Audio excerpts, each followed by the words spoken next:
Languages need to be learned as early as possible. Only when a student is junior, no, when a student is young, they should go through multiple languages because that helps their brain development like anything. The quality to have a good interpersonal skill, understand your mistake, accept it, and learn from it. Second, to understand human being as a with all perspectives, the social, emotional, cultural perspective.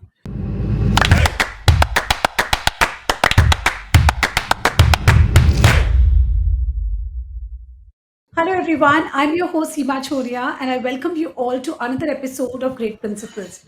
Without education, we are like birds without wings.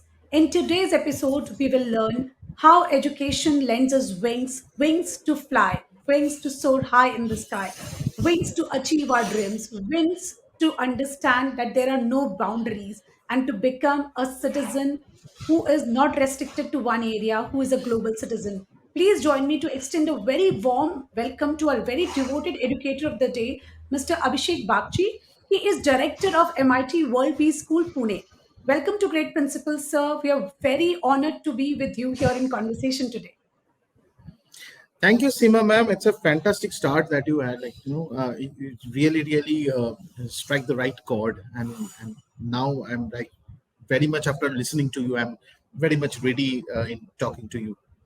Yes, ma'am. Please. So, sir, let us begin by knowing what led you to become an educator, because I'm just talking about how education gives us wing. So, what made you to join this profession? Was it your own education, your own school, or there is some other story behind it? Yeah. See, there is always a story everywhere, right? And you're the right. You asked the right question at this very moment, because I always consider myself an accidental teacher. But that does not mean that I was not keen to join educator. Always, education was always there in my mind, but I was mostly a programmer. My career started as a programmer in IBM, so I was in hardcore programming, IT. So that was my, when people call it white collar job, maybe. So I was in that, getting offers from US and everywhere, because my forte was mainframe system, which was not PCs that we are using now.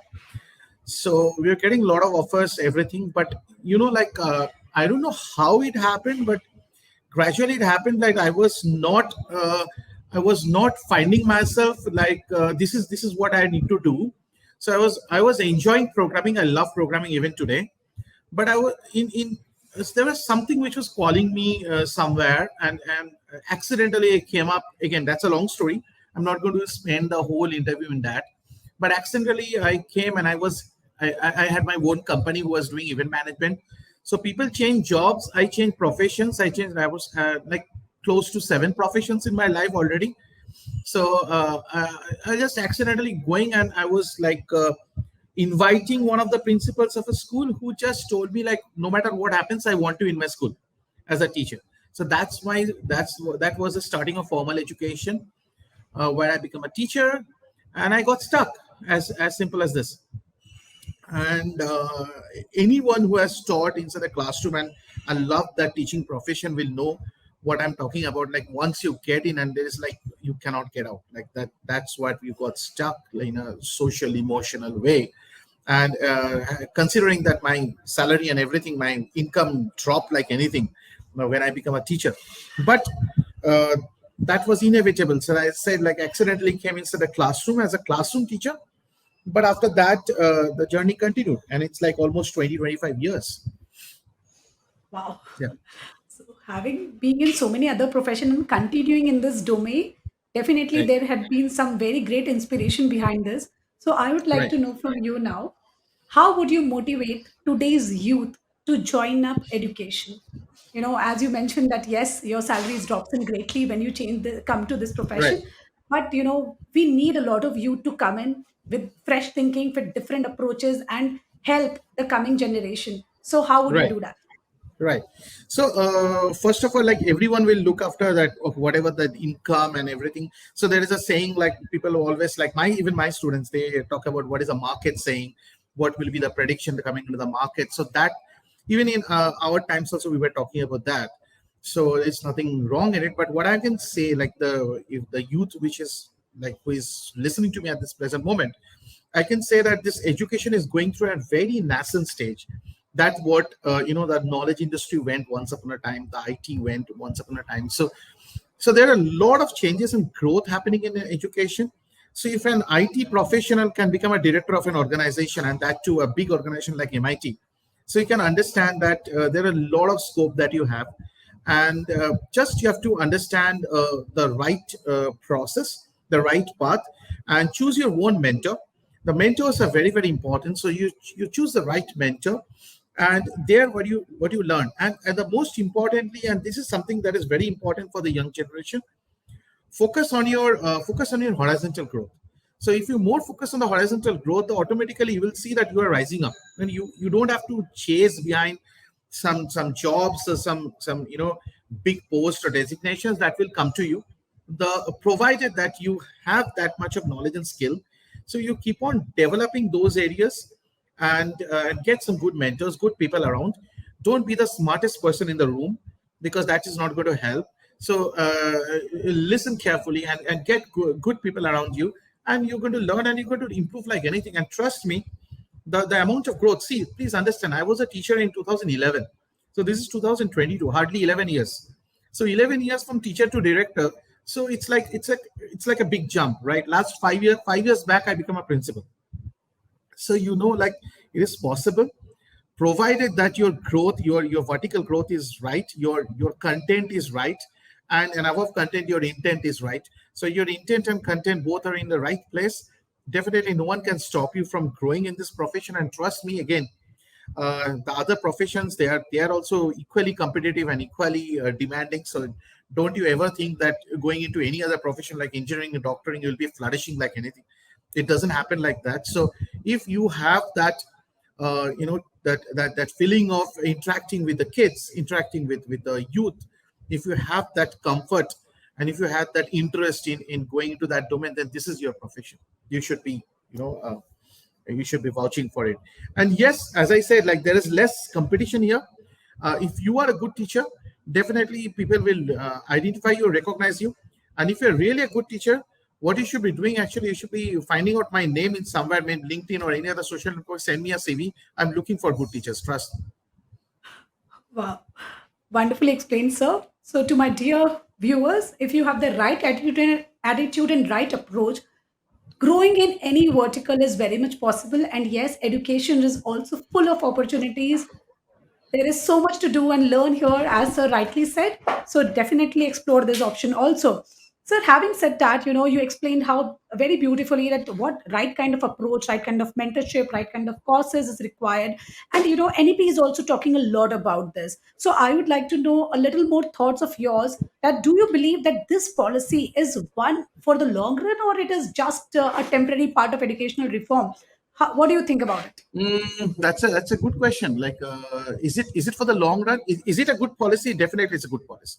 It's a very good policy. Like, whatever we are, like, the educators were constantly demanding, screaming their lungs out, like, from the 90s, and that's this policy has given us the license. Like, and this is the right time. Like, I'm very, very happy that I'm the principal at present moment, where 2020 this policy came out, because they have given us a license. But what you asked something different. You asked, like, whether it's going to be for the long run or it's a temporary thing. It depends on the leaders, Seema ma'am. Like, it's absolutely depend on the leaders who are sitting on this chair, like principals and the owners of the stakeholders who are in charge of the school. So definitely it depends on them how they take it, and how religiously they take it up, and really honestly work towards it, because the policy is given, right? And the boards like CBSE, ICSE, government, the regional state boards, they will all try their best to actually help, or even try to implement those policies in the schools. But if the leaders are not ready, we always talk about the teachers. We don't talk about the leaders. The teachers will do what the leaders will say. They will follow them, right? So the leaders need to come out and say that, okay, look, we know that what is right, and we need to do it. It's not going to be easy, because there are another stakeholders which is involved with it, with the parents, and to make the parents understand what this NAP is saying is not going to be easy. So that's the major role that the leaders need to play. People always talk about it is very difficult to teach the teachers. It's very difficult to teach an adult who is a teacher. But trust me, that is comparatively easier than to actually orient the whole parents community. That's where the leader's role is. The leader has to go down to that level and teach them what is actually required for the education. And if that is done, then definitely it's going to be a success in the long run. And otherwise, like, I don't know, like, that's why you are interviewing a lot of leaders, so you should be asking the same question to them, whether they are ready, or they are that much keen in doing and implementing that in the schools or not. Not in just for paper, in letter and spirit. That's what I'm talking about. Yes. Absolutely, sir. Success of any policy or any reform is only once when it is executed in the right spirit. And Right. you rightly said that yes, it all depends on leaders, what they look up to. Yes, policy is wonderfully drafted with a lot of positive things. Yes, there are few practical problems which might come up, but that is with every new change, right? Whenever a change Right. is comes, there comes some possibilities of some revamping. So, hoping that this policy is executed in the right spirit, because yes, it is full of wonderful opportunities for our coming generation. So, sir, on this wonderful note and with full expectations of a brighter future for education, let us start a rapid fire round. Sir, this is a very fun paced round. I'll be asking you a few personal as well as professional questions, and you have Okay. to answer me in one word or a single sentence. Okay. Okay. Okay. All right. So, sir, as you told me that you have been into multiple professions, is there still any other profession that you would like to join in, or something that you always wanted to become but you didn't get an opportunity to? No, I got opportunity in all the other professions. Like, it was always a choice. So if you ask me that question, the first question that you asked, like whether I would love to go to any other options, I don't think so. I'll always choose education. That will always be number one priority. There can be many other, like I'm a writer, like I'm a travel blogger, I'm a photographer, I'm a musician, and like I'm a quizzer. Look, and I shared stage with Derek O'Brien also. So all those things are there, but priority number one, education. Yeah. Great. So we have a multifaceted personality right here in front of us who is into so many different verticals. So my next question to you is, what is one thing about you which many of the people would not know? Okay. I'm afraid of spiders. All right. So I this don't know, like, afraid of spiders. That's it's interesting. arachnophobia. Arachnophobia. Okay. Moving ahead to my next question. What is the right age to send a child to a residential school? Mhm. So I think it should not be earlier than grade 4. Grade 4, grade 5. That it should not be earlier than that. At least some of the boarding classes, they take grade 1 and 2 also. That's absolutely no. I don't feel that that's an age. So it should be anything after grade 3, grade 4, grade 5. That's an age. All right. Moving ahead to my next question. This is a trend, especially in the Indian market, to use international word ahead of the school. What, in one sentence, is actually the meaning of an international school? I don't know whoever is putting that word. What are the interpretations of that word to them? But it's, I think, if someone is putting it, then they should be believing in global citizenship.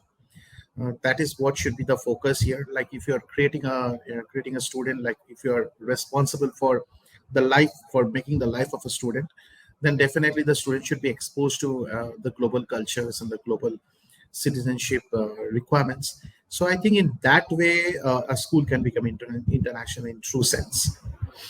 So, moving ahead to my next question. If you were offered a choice to spend time, you would rather learn a new language, a new dish, or a new technology? A new technology, new dish, I'm too lazy for that. uh, New language, I'm too old for that, maybe, because like, languages need to be learned as early as possible. My brain may not be supporting that much. But new technology, which is kind of comfort zone for me, and it will be easier for me, and so I'm always keen to learn new technology. So definitely new technology. So that's a true technology guy speaking here, I guess, because uh, you technology gave people you gave me always some love to. Yeah. You gave me some options which are not very interesting for me. Like, see, All I right. don't believe in multiple languages, because only when a student is junior, no, when a student is young, they should go through multiple languages, because that helps their brain development like anything. So at this present moment, to in this particular age, maybe a new language is not going to help me that much in my, brain development. It will, in fact, but of not that extent. New dish, as I said, I'm too lazy to cook, so I may not be. And in this age of Zomato and all those stuff, like that's a horrible thing. Anyway, and so I'm left with only one option, right? So Agreed, sir. Completely agree with you. Moving ahead to my next question now. In today's digital age, is it really important to have a good handwriting? Yes no, or no? no. All right. Next question. What would you do if you were given a free choice to visit any place on this planet? Where would you go? Antarctica. Sorry? Antarctica. Antarctica. All right. So, what is this interesting place all about? I'm sorry, I'm not aware of it.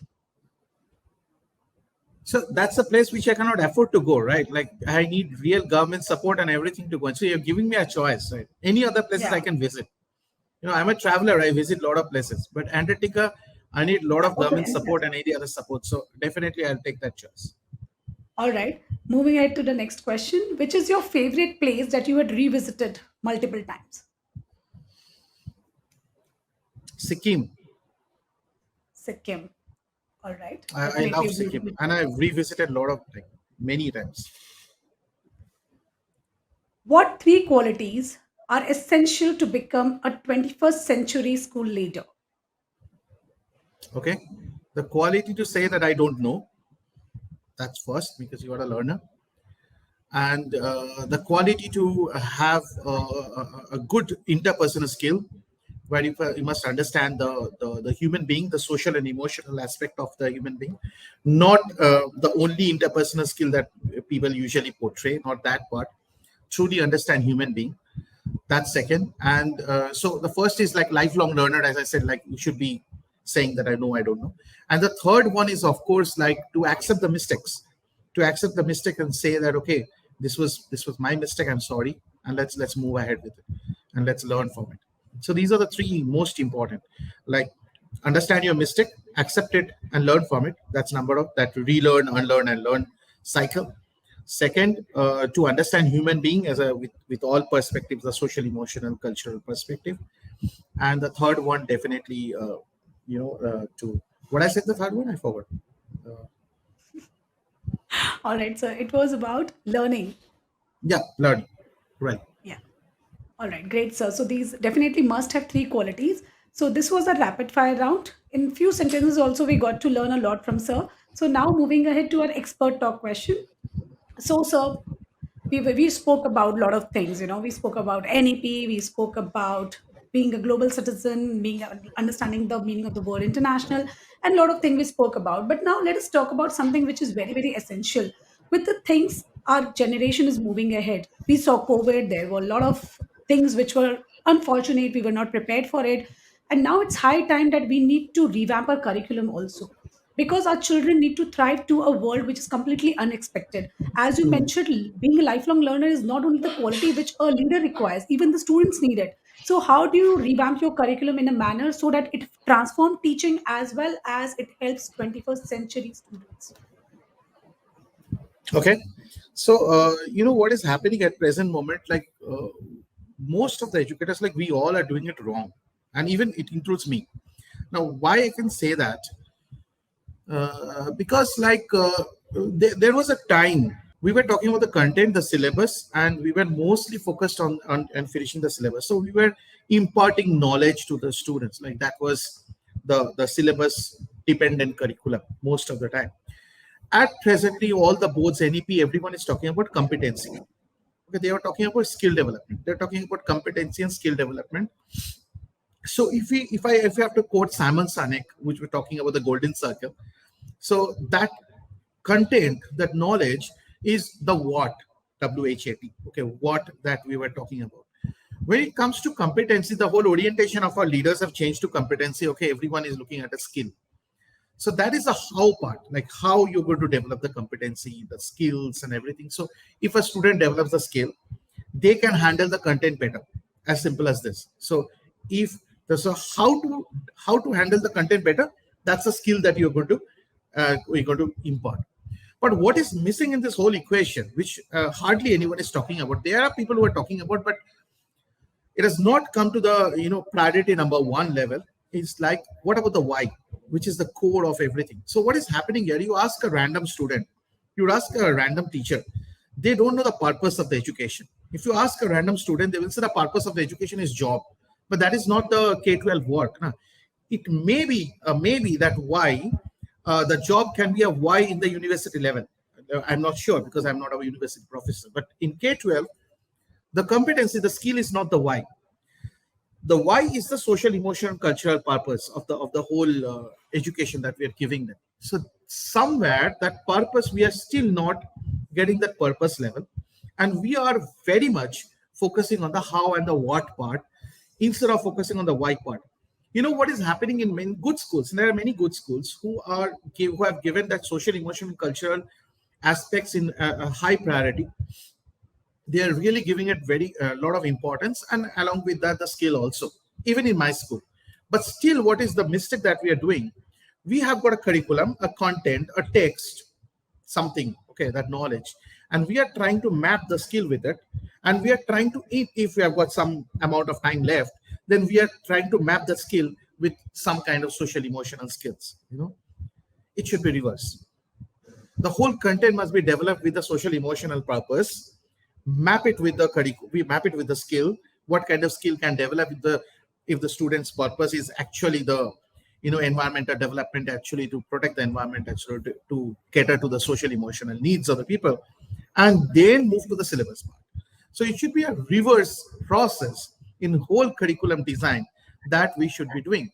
And along with that, I should be proposing to all the educators listening to me, why can't we have an open source curriculum platform where all the educators like-minded who are maybe supporting me when what I'm talking about can give their input, and like great principles, you have got a fantastic platform to say, Seema ma'am, and create a open source platform where anyone can contribute. Why not we ask the students actually what they want? We don't ask the students what they want to study. So why not we create a curriculum which is democratic, which where the teachers, where the students, where the other stakeholders, they contribute to the curriculum. There can be a central body will be evaluating the curriculum, validating the whole process. But can we create an open source? There are open source softwares. Like, why not open source curriculum? So that is my idea. That is my theory. I may sound utopian, but that is a theory which I actually dream of. Like, maybe someday people will understand, and people will like platforms like this, great principles, will give them the opportunity to create an open curriculum which will be actually oriented from why to how to what, and not the other way around. So that's my theory. Wonderful theory, sir. And I'm sure if this is put into practical, then definitely every student will be expert in their field.